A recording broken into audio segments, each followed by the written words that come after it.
What's up, everybody? Welcome to the Mets Pod presented by Tri-State Cadillac. That's right. We are live in Port St. Lucie for the spring training opener right outside Clover Park. I'm your host, Connor Rogers, alongside, as always, Joe DeMeyo, but a special guest in the house today, Terry Collins. Terry, thank you so much for joining us. My pleasure. Thanks for having me over. You are a very popular man here. There was a line for Terry, pictures, phone calls, autographs. A very appreciated and loved man with the Mets fans still. All right, so please, if you're here and you're not subscribed to the Mets Pod, please subscribe. Apple Podcasts, Spotify. You can always watch us like you can today on YouTube, and you're going to want to stick around. We're giving away 2 Mets Pod Shea Stadium neon sign T-shirts. These were from our amazing collab with Athlete Logos. We have 2 here. We're going to be giving out raffle tickets throughout the show. Stick around. At the end of the show, we will be giving away the T-shirts. We're also going to take questions from the crowd later. So if you stick around, you can get on the microphone and get on the show. But let's jump right into it because, Terry, we have you here. We got a lot to ask you about this Mets team. But the first thing, really, spring training underway. What's the biggest challenge for a manager when you get to spring training and everybody's starting to ramp up again? Well, that's the biggest challenge is to make sure they leave here healthy. You know, because with these guys, when they put that uniform on, they go all out. So, you know, you got to bring them along slowly in the beginning, let them build up as you get through spring training, monitor their workloads, no matter what's swings in the cages or on the field or how many balls they throw. It's all got to be monitored so that, you know, as you get closer to the end of spring training, they're getting stronger and stronger. You don't want to rush them. That's why spring training is 6 weeks long. Terry, there's so many great memories from your time as manager and, you know, the World Series run, Bartolo's home run, all the things that happened. But one that I want to bring up, I want to go back to 2016, and it was here in Port St. Lucie. Yoenis Cespedes and Noah Syndergaard are rolling through on horseback. Did you know this was happening? I did. Okay. The day before, Yoenis came in my office. He said, because at the time, he had different cars. You know, he was coming every day with a different car. And so he said, hey, do you care tomorrow if I come in on horseback? And I said, no, but just be careful. He goes, well, they're my horses, so I'm used to them. He said, but Syndergaard's going to be with me. And I said, why? Why Syndergaard? And he said, well, he's from Texas. So the next day, they get in with the horses. Noah has never been on a horse, ever. So he was so afraid to get on the horse, they put a helmet on him in case he fell off the horse. That's when I got a little nervous. Yeah. And so all I needed was Noah to fall off the horse. But, you know, part of spring training is to have some fun leading into the season. In spring training years ago, and I don't know what it's like today. I haven't been in spring training in a long time, but it was about the fans. It's about the fans being able to be exposed to the players, get close to the players, get to be around them. There's got to be time, you know, it's time to sign stuff, and that's what the game's all about for me. So, Terry, I think this lineup we're going to see throughout this season, a little bit of a different payroll bracket than some of the ones you managed. Where do you think this Mets lineup stacks up across the league?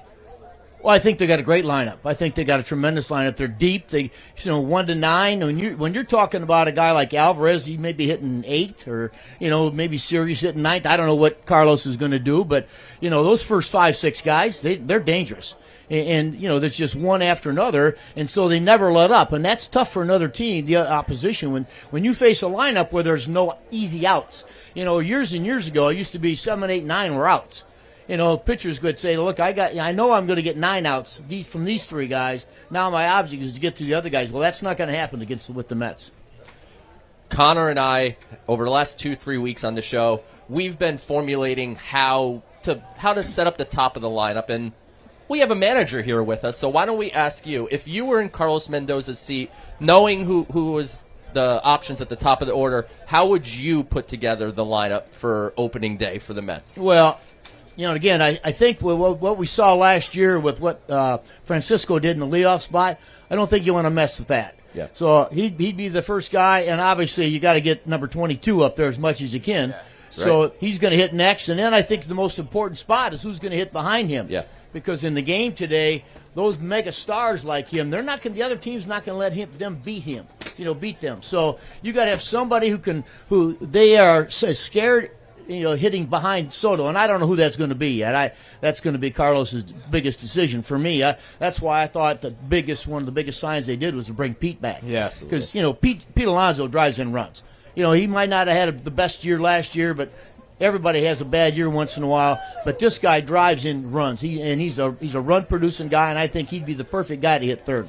Terry, there's been so much chatter recently about Lindor and maybe being the team captain. And team captains in baseball, there's only 3 right now across the league. It's kind of become a little bit of a lost art.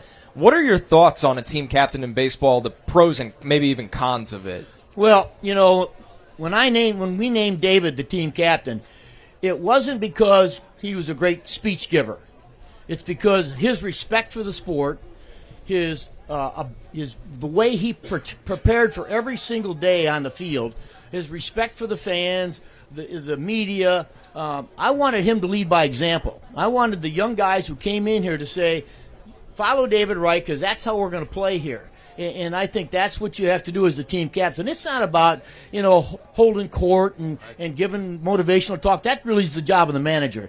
It's to have that guy in that clubhouse who's going to say, here's how we're going to do things here. And you either fall in line or we'll find somebody else. And I think that's what David did here. And you talk about David Wright. His number is getting retired this summer.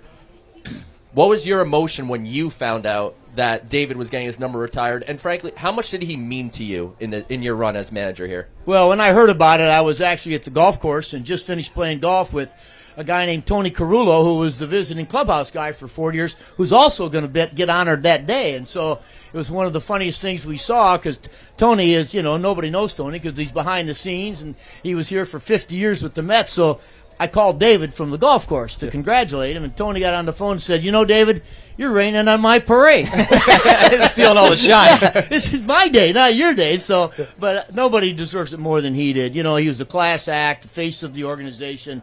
Again, one of the finest people I've ever had. Barring the injury, he was a Hall of Famer, no doubt. And so I think it's a tremendous honor for David, and I'm excited. I'm going to be up there for it. Can't wait to see him. I know he's coming down here soon, and look forward to being around him. So the 2015 team that you managed, they went so far above external expectations. Maybe not your expectations, but public expectations. And then the next year, the bar gets set so much higher. The Mets team from last year going into this year, they're going to face a similar challenge. What is so challenging about that when that bar is set totally different, trying to, go past your expectations? Well, first of all, I think you create your own expectations. And when you're successful in New York, you're successful across the country. So I think it's an honor. I think it's an honor to have the target on your back, and so they've got a challenge ahead. But they're major league players, they're talented guys, and I think they have to rise to the occasion, and that's what the good teams do. For years and years, I was on the opposite side of the field. We would come in to play the Mets, or you'd come in to play the Yankees, and you wanted to beat them so bad in New York. Yeah. So bad in the city. So now all of a sudden those expectations are with his team, but I think their leadership in that clubhouse is so good that they're going to be just fine. They're going to rise to the occasion. Is that something as a manager you feel when you get to spring, coming off a big year where maybe everybody's just kind of a little bit more intense or a little bit more focused, or is that the same every single year? Well, everybody talks about it. Right. Nonstop. The first day speech you give, the same speech is given by 30 managers. They're all saying the same thing. Hey, we can win, we can win. But it's the team who goes out and executes and believes in themselves and doesn't get too high when things are good and doesn't get too down when things are bad. They're the ones at the end of the season, because talent plays. Talent wins, and this team's got some talent. Terry, the Mets have a number of top prospects in camp, which is normal. Every year you invite some of the young players to camp. As a manager, what are you looking to see from young players like that during spring training, knowing that, realistically they're not cracking camp with the team, but what are you looking to see from the young players? Well, you look to see how they handle themselves, how they, when they play the game, is their approach, are they mentally into the sport, do they pay attention when they're sitting on the bench? A lot of times you get caught up when you're in big league camp about watching the other stars. Do you watch the game? Do you figure out what you're going to have to do to be able to compete at that level? So, I was told many, many, many years ago, be very, very careful what you see in March, and also what you see in September. It's what you do during the long haul that matters and so no matter whoever came to my camp, when I sent them out, I paid attention to them. I spent 23 years in the minor leagues, so I'm a player development guy. So I used to read all the game reports that the managers would send in. I'd follow some of those guys that I liked when they were in spring training to see how they were doing during the season, because you never know when they're going to get called up, and I wanted to have a background with them. Terry, it feels like in this sport, the thing that's changed the most is pitching, handling pitchers, developing pitchers, and something that's coming along with this. Do you think the six-man rotation, maybe not a couple years from now, but let's say 8 to 10 years from now, is the norm across this sport? I do believe that's going to happen. We tried to do that in 2015. We had those 5 great pitchers that I had, but 4 of them had innings limits, and so we had to somehow corral their workloads, because I told Carlos Mendoza last summer, he called, we talked one day about bullpens, and he asked me about my bullpen. I said, Carlos, I had guys that went 7-8 innings. Our bullpen was a matchup one-on-one. It wasn't 3 or 4 innings like he had to do last year. So I do believe that it's going to be a time where a 6-man rotation, because of the rest, because of the game is about, the money part of the game is about longevity. The longer you play this game, the more money you're going to make. So that's the precedent. And I think, obviously, they're going to monitor the workloads, and that starts with trying to get guys an extra day's rest. How do you manage at the other side, the guys that like throwing on less rest, that just get in a rhythm, that are a little bit more old school? Because that feels like a big adjustment for them that nobody talks about. Well, I will tell you, there's for years and years, closers, you can't give them 3 days off. You can't do it. They live on that every day, living on the edge. They need to pitch, and every time I would run a closer out there where the game wasn't on the line, they'd get their brains beat in, because that edge is missing. Yeah. And so you've got to keep those guys in. Like you said, there's a lot the sinker ball pitchers. What makes them good sinker ballers is that they pitch a lot, so they don't ever lose that rhythm. And when they get too strong, all of a sudden that sink goes away. So it's tough. It's a tough thing to manage, but that's part of the manager, and that's why you've got all the pitching guys you have, all the pitching coaches you have now.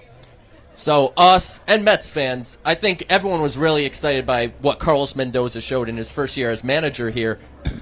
What would you grade Mendoza's first year, and what do you think he needs to do for year 2 to just continue on this trajectory where, honestly, I think he's heading towards being one of the top managers in the sport? Well, I will tell you, I was so impressed with the way he handled the downtime last year, early in the season. You know what? He said the right things. He held his players accountable, held himself accountable, and he never changed. He didn't get frustrated out of the gate, which you could in that town, as you guys know. But he was always the same, and at the end of the year, he was still the same. And I think that's a huge tip to the cap for him. And I think coming into spring training, just be the same guy, because all of these players know what he's like. And all the new guys in, you don't think that Juan Soto has said, hey, tell me about Carlos Mendoza. And he's been told exactly, this guy never changes. So the minute he does change is the minute all of a sudden some players are going to say, hey, he's a different guy today. So don't be a different person. Just be who you are. We hear so much about the information that is fed to managers on a daily basis by analytics departments. In your shoes, Terry, how do you balance that, and also that there's a real human element in every clubhouse? Well, first of all, the end of my managerial career was the kind of the start of the analytics side. I got it some of my last year where we talked about matchups, but we always knew the matchups, right. But it still goes with, you cannot put a number on somebody's heart or somebody's guts. You can't do it. Players are players. The talented players want to play, and you want them in the lineup. There was a time when, right at the end, where I started to get information about, well, so-and-so needs a day off today, or he's going to need a day off. And as a matter of fact, David Wright was one of the guys who I would say, David, I got to get you a day off this week. And he'd say, why? I said, well, you've played 22 in a row. And he'd say, well, what day are you looking at? And I said, well, maybe Thursday. He said, let's talk Wednesday night. Because if he's hot, he's not coming out of the lineup. Right. I'm telling you. And that's the thing about big league players, the great big league players. They're being paid to play. They want to play. And you start setting those guys down, they're horrible. Bench players, horrible. They don't want to be on the bench. They're every time you turn them, they got a bat in their hands. I used to have a relief pitcher in Anaheim that when I'd give him a day off, I wouldn't even let him put his spikes on, because I know if the game got close, he'd want to be in the game. And these position players are the same thing. And I think you got to be careful at this level. The stars got to play. That's who they've got to play well, and the only way they're going to play well is be on that field, even if they're 0 for 4, to be out there the next day, because they could be 4 for 4. And that's Francisco Lindor. Carlos and Pete Alonso's. Pete Alonso. Yep. 162 games. And playing shortstop, and you go out there 158 times. That's a tough position. That's a tough thing to do. And yet, every day he got the job done. Every day, and I think Francisco certainly is in the last 2 years has become the player everybody thought he would be. The great Terry Collins. So great having you on the Mets pod here in Port St. Lucie, right outside Clover Park. Great talking to you. We really appreciate the time, Guys, Terry, and so do the Mets fans. I got to tell you, I am so happy to do this show today because this is the first time in the last 6 years that I haven't had to say, give me a shot. I haven't had to say that one time. Oh, man. Terry, so great having you on. Every Mets fan here has been lining up to talk to you. It shows just how much you mean to this fan base forever. Well, thank you so much for having me on, and let's go Mets. There we go. Give it up for Terry Collins. You're listening to the Mets Pod, presented by Tri-State Cadillac. You can keep clapping and cheering. Yeah. Subscribe to the Mets Pod at Apple Podcasts, Spotify, SNY's YouTube channel, or wherever you get your podcasts. All right, Joe. It doesn't get better than that. What's better than having Terry Collins? Talking ball? What's better? Phenomenal. Listen, man, spring training, you've been down here a little bit longer than me. You've gotten to be around not just the young players on the backfields, but obviously the major leaguers. What have you been looking at this week while you've been here and going into the first game today? Juan Soto is taking it at bat as a New York Met today. That's and right. Seeing him in the clubhouse, seeing him around the other players, unlike a lot of times when the Mets will bring in free agents, it always feels like there's this adjustment period of, he doesn't quite feel like a Met. Juan Soto feels like he was born and ready to be a Met. I'm with you all the way. Just the energy. There's also a built-in, I think there's something special where you have that built-in chemistry from the team, the run this team went on last year, and that I think even more faces are back than we expected, right? Like Jesse Winker is back. That was up in the air.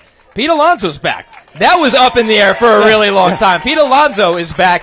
You have the excitement around young players like Mark Vientos, like Francisco Alvarez, Sean Manaea back. Yeah. People wanted to be back with the Mets, and they want to finish the job this year of what they came so close to last year. And I think you can feel that down here in Port St. Lucie. You definitely feel it from the fan base. Yeah. What's important is the culture that they're building. As you said, Connor, most of the time, especially when you're signing a lot of these guys to short-term contracts, it's in a lot of ways like a car wash, right? They come in, they play the year, they do the best they can, and then they find their way somewhere else. The Mets are setting a culture here that, as you mentioned, all these guys, not only did they just re-sign with the Mets, and it wasn't just because the Mets made the highest offer. It matters, but these guys all legitimately said from the end of the season, throughout the offseason, if you heard them in interviews, they all wanted to come back here, and the fact that they're back here to try to finish the job, and I'm not going to stop talking about Juan Soto, and the fact that you just get to drop a top 3 offensive player in the sport into a lineup that already, as Terry pointed out, is deep and looks so good. It's a real exciting day here at Clover Park. Couple reminders for everyone here. If you haven't, grab a raffle ticket. We're going to be giving away the Mets Pod T-shirts at the end of the show. Those are neon sign T-shirts from Athlete Logos. Dan Abrams does such a good job. Yes. Absolutely crushed this design for us. So get in on the giveaway. And if you want to ask a question, we will be passing around Terry's microphone for you to get on the show. You can ask a question. Come on up. We'll do the mailbag in just a couple minutes from now. But some more spring training thoughts, Joe. I think there's a lot of buzz around what Brandon Sproat can be. There's so much with the Major League team, which is good that everything's focused on the established stars.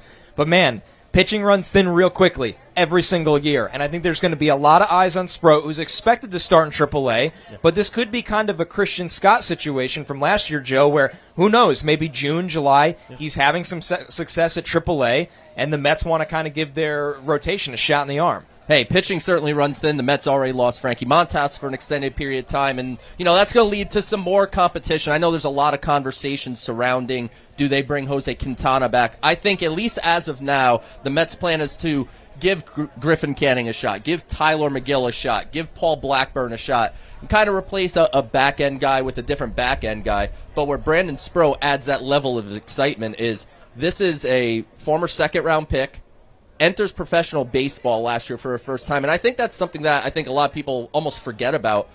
Sproat's brand new to this thing, and he flew through the system, and he hit his first real hiccup at the AAA level, which is a common thing now for some pitchers. But if Sproat can show out in spring training, and he's looked great in bullpens down here in Port St. Lucie, he looks like he's in fantastic shape.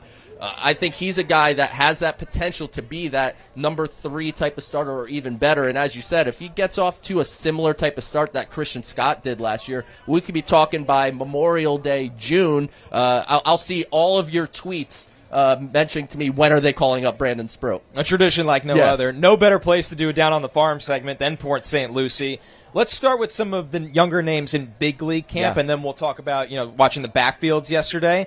There's going to be much-needed depth, I think, from this group. Forget the guys that are competing to make the roster. We already saw Acuna last year. Obviously, all eyes are on Ronny Mauricio coming back from a significant injury. But Drew Gilbert, who missed a lot of time last year. Who are you watching from this group that could provide much-needed depth in the middle of the season?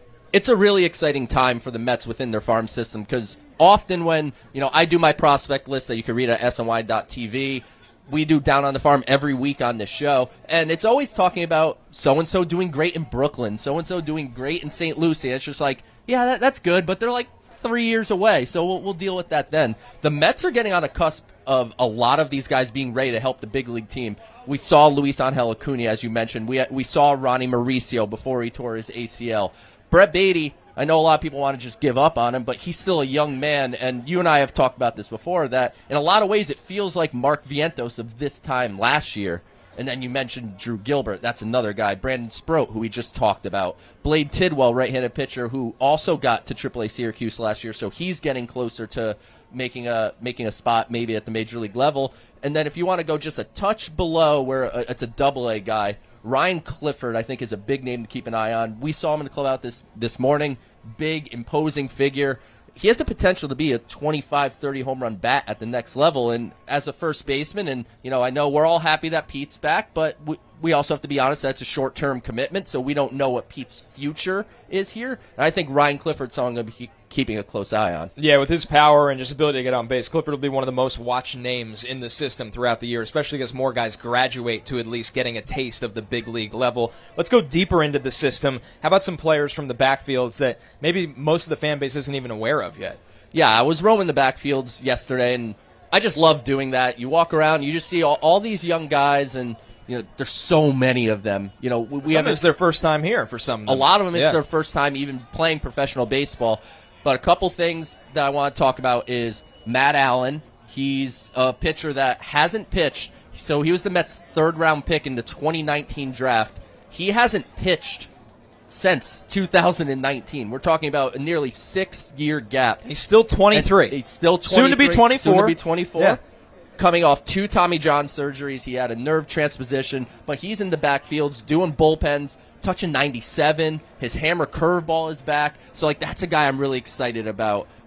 There's a reliever prospect named Raymond Gomez who was in my top 30 a year and a half ago. He had Tommy John surgery, threw a bullpen yesterday, touched 102.8. Pretty rare stuff. Yeah, pretty rare stuff. So the Mets have some hard throwers coming up, and I was standing on one field and watching just perfectly grouped together, because these are guys that I grouped together on my top 30. Jeremy Rodriguez, Jacob Reimer, Colin Houck, Boston Barrow, and just watching them do infield drills and base running drills. And right now for spring training for the minor leaguers, they are preparing for a long season, and for a lot of them, as you said, their first full season of baseball. So we have questions rolling in from YouTube, and a reminder for everybody hanging out with us here, you can get on the microphone at any point, and we'll get some questions in live on the show. Joe, this one from Steve on YouTube.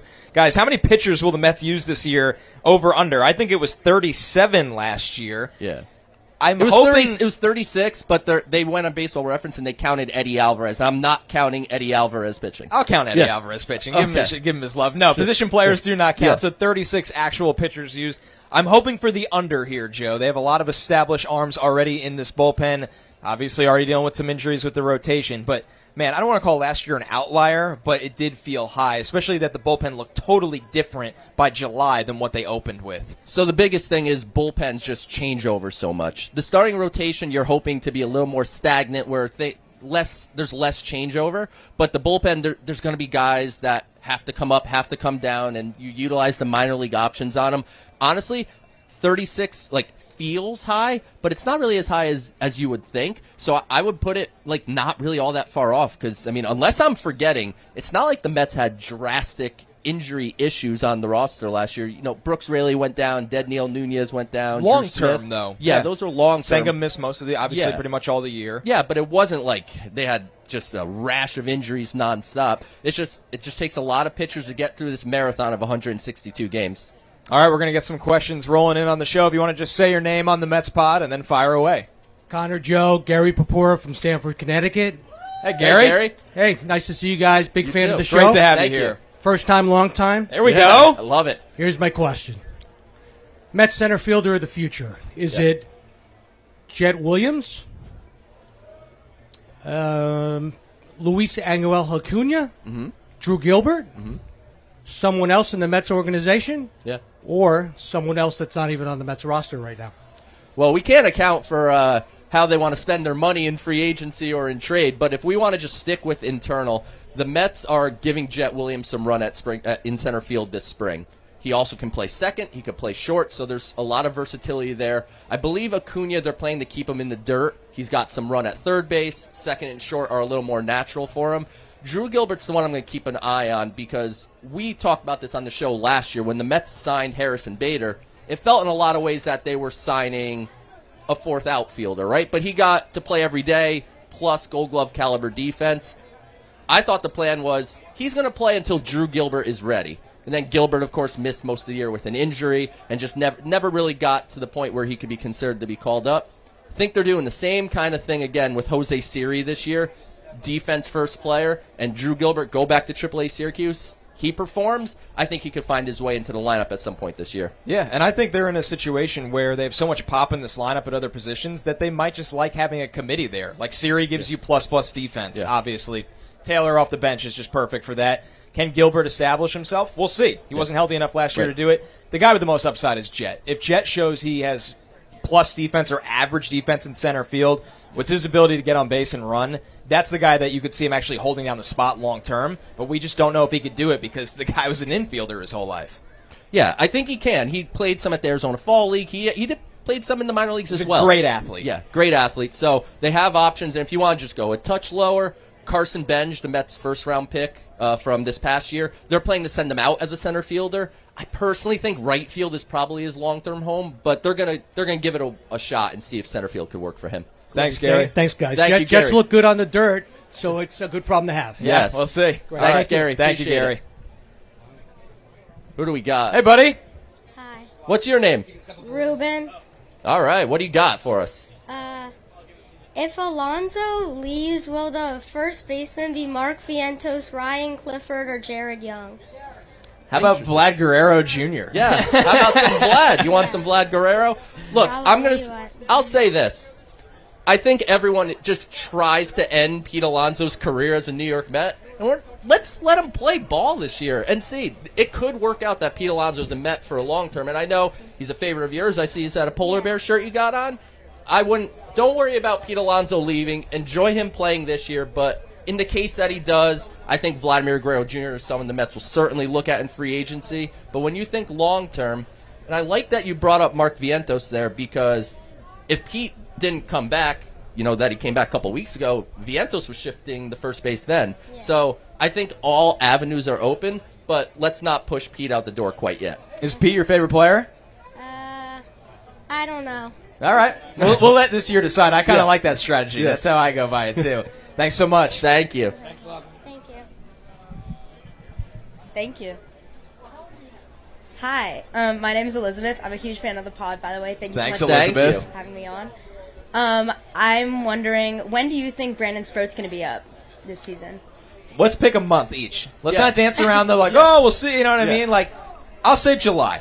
I think they have a lot of depth that they won't need to press that button. They pressed it early with Christian Scott last year. Yeah. Earlier than we thought. And this year, that's why we say it all the time. That's why Griffin Canning's here. Blackburn will be healthy eventually. McGill, he finds his way into the rotation every single year in good form. I'll say July for Sproat. That gives him a really good ramp up in AAA, a place that he doesn't have a lot of experience yet. What about you, Joe? I'm going to go June. I'm going to go a touch earlier. I think if he can go to AAA and perform maybe not quite as good as he did in AA because that was unbelievable. Right. But if he can take that step, I think June is perfectly reasonable. We talked just a few minutes ago.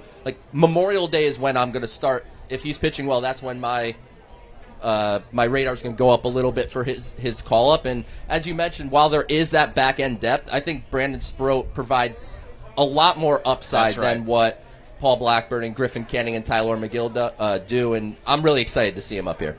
Yeah, for sure. Me too. I'm so excited. Thank you. Thanks, Elizabeth. Yeah, thank Appreciate you. it. The spring training hats are... They're great. They're phenomenal. They're great. Another spring training hat. I just need a low-profile one. That's all. My name is Brian, and my question is, last year we had Jose Iglesias and JD come up around the same time and start a vibe shift. Is there a guy this year that we're not talking about that you think can sort of bring the energy that can propel them to the next level, maybe past the NLCS? You know what my honest answer is, and it doesn't fit perfectly because we talk about him enough, but I think we forget how great Francisco Alvarez can be. Like, if you get a 30 home run season from a guy that is right now probably slotted to hit 8th in this lineup and gives you plus defense as a catcher and is a leader for a young guy, that's the X factor to me. I don't think it's a guy in the system that can come up and be a hero. I don't know if it's an external free agent. Francisco Alvarez being the player that we all expect him to be after a disappointing second season, if he becomes the 30 home run hitting catcher, which is not common in baseball, that's the guy that I think gets you over the top because the lineup goes from everybody talking about the 1 to 5 or the 1 to 6 to, Francisco Alvarez, a 30 home run player, is now hitting 6th in this lineup. So I know we talk about him a lot, but man, I think sometimes we actually underrate how great of a player he could be. Alvarez, great call out. But if you want someone just a touch under the radar, if things don't work out for Jeff McNeil and Luis Angel Acuna gets the call, this is a lineup that it's got power, it's got depth, but there's one thing that's lacking is that electric speed on the base paths. And I think if you get someone like Acuna into the lineup, he gets on base, he can run. I think that just adds that little extra level of energy. And, you mentioned like Iglesias, like, I guess we're not going to have a new Latin pop star probably join. Not more gimmicks. No.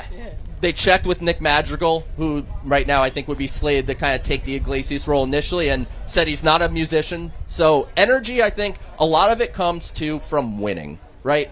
If you're losing, the energy's not going to be that great. So if this Mets team performs to their capabilities, the energy of a guy like Alvarez, the aura of a guy like Juan Soto, you got your Juan Soto jersey on there, I think that's all going to come together. And if you could just add that speed element, that just adds something for me. Right, Grimace became Grimace because he threw out the first pitch and they just ironically won it all the time. So. Yeah, if they started losing, no one would be wearing Grimace shirts. Yeah. So we'll see. Yeah, thank you. Appreciate it, bro. Thank you. Yeah.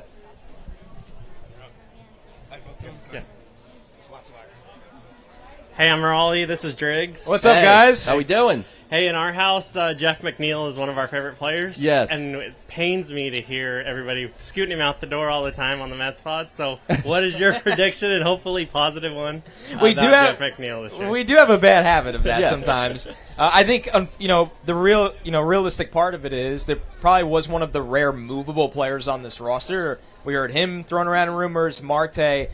But McNeil has just been a tale of two halves every year. He has one really, really good half and another one where you just wonder, can we get more out of second base? You love the versatility that plays the corner.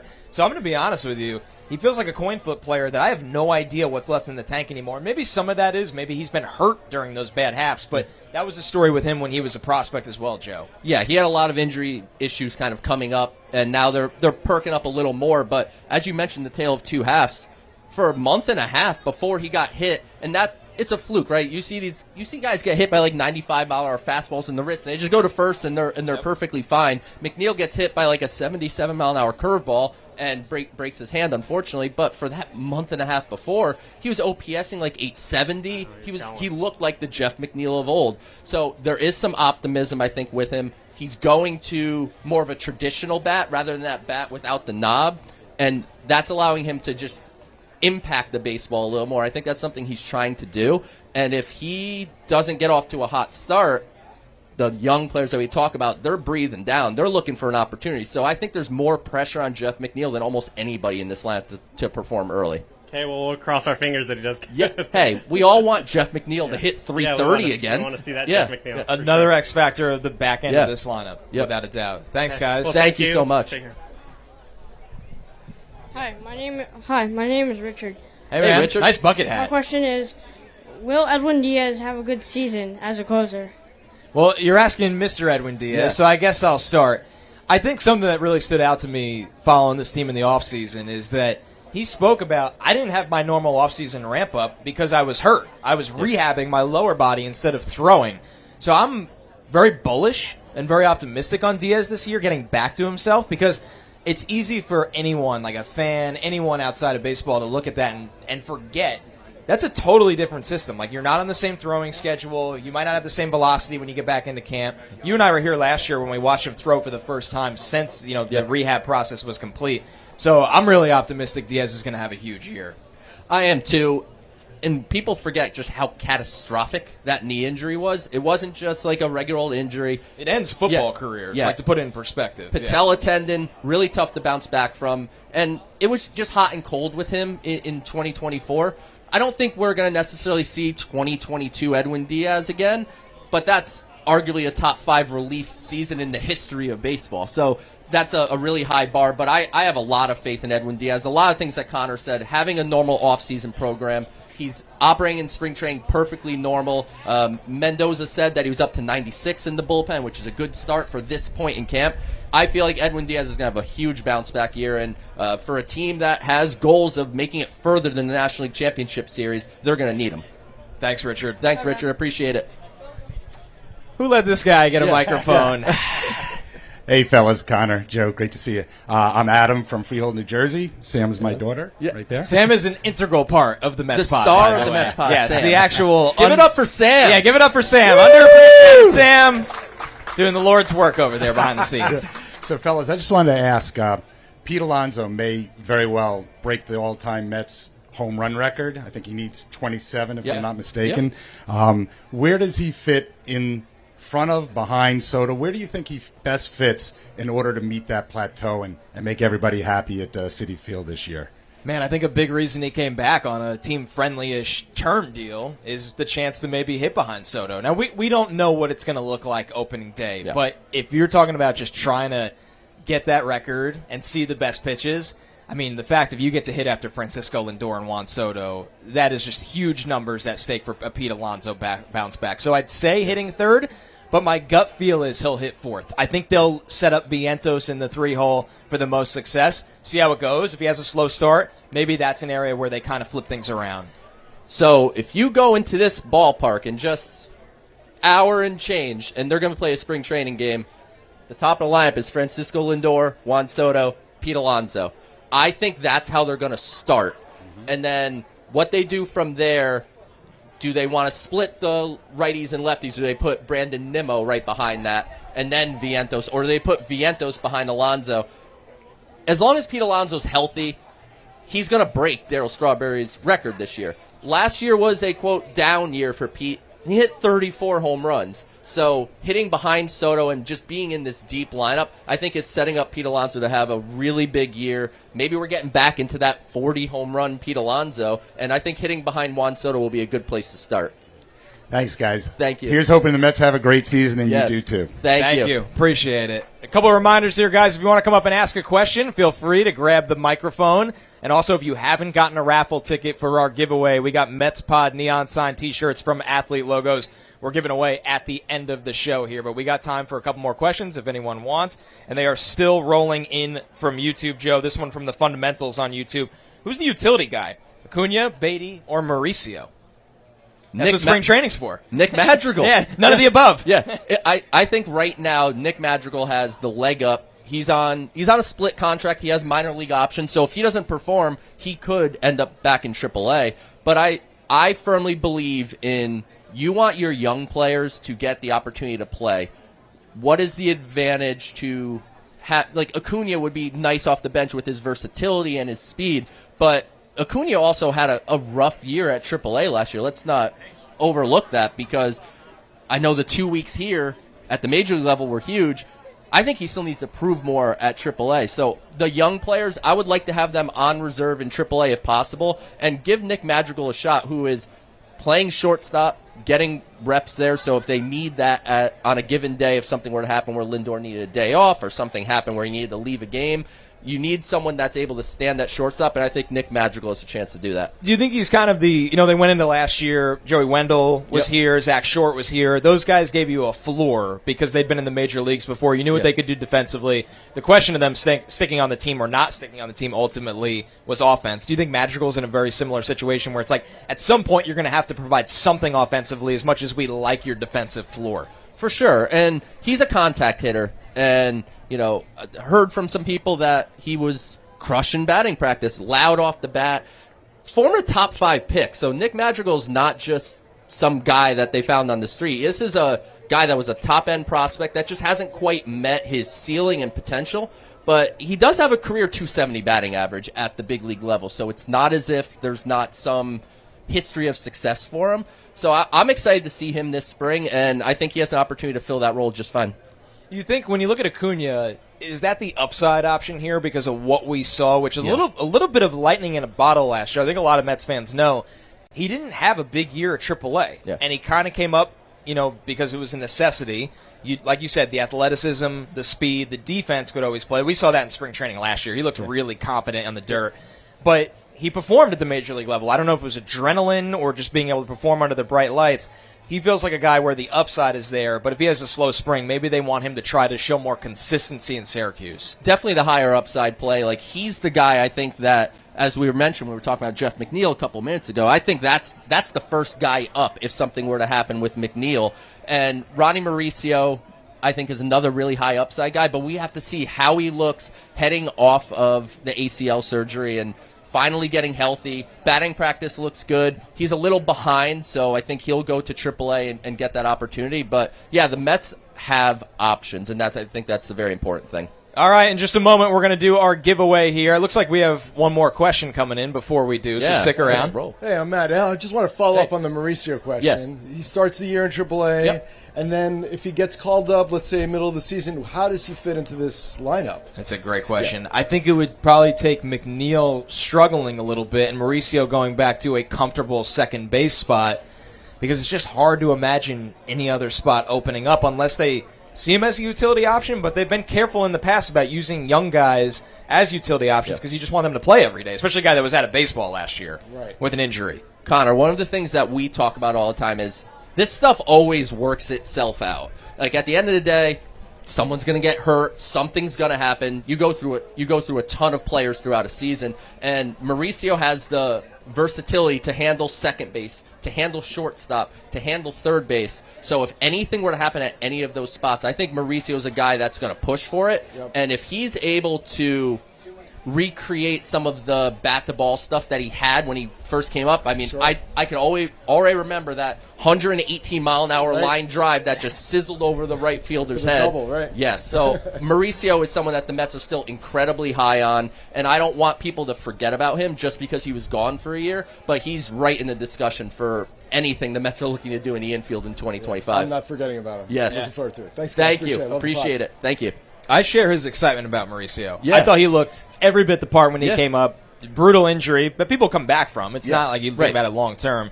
All right, thanks everybody for sticking around. We're going to do the giveaway. Joe, I will let you pull the first ticket. I'll pull the second one as we give away some Mets Pod T-shirts.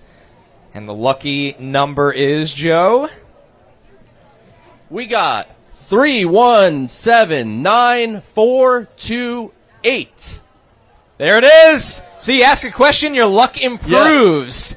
Proven science. Get on up here and grab your Mets Pod T-shirt. All right, one more winner here. We got 3179422. Oh, wow, a big sigh from the crowd. Not happy. Now, if they didn't stick around, I will pull another ticket. There's a going once. Going if you do the twice. chant, we'll definitely take the other. Pull another. All right, we're pulling another ticket. Looks like somebody left the show early. The next number is, for the final winner, 3179433. Any winner out there? We will keep going.